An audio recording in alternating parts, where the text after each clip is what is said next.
We're basically still seeing a lot of extreme views from investors outside the continent on the opportunity in African markets. You get the starry-eyed, big picture investors who look at the demographics and they're ready to pull the trigger with their money without doing sufficient due diligence and thinking through their proposition.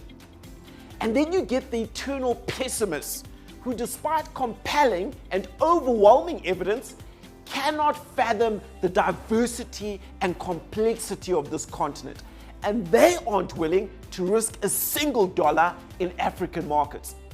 So we like to prepare clients by getting them to ask themselves a few simple but deadly questions. We call them 6 of the best. Number 1, do you know what you're doing?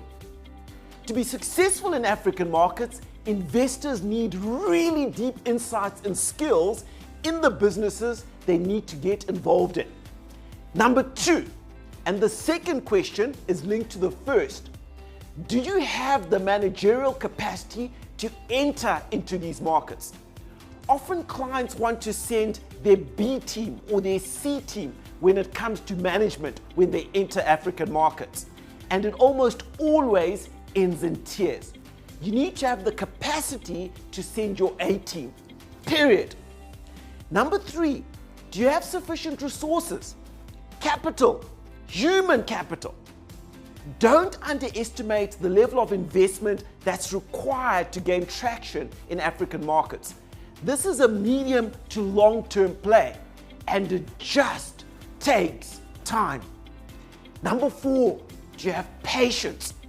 In many African markets, we take 3 steps forward and then 1 step back. You have to have patience and the capacity to see through the business cycle, to weather headwinds for the promise of a deferred return.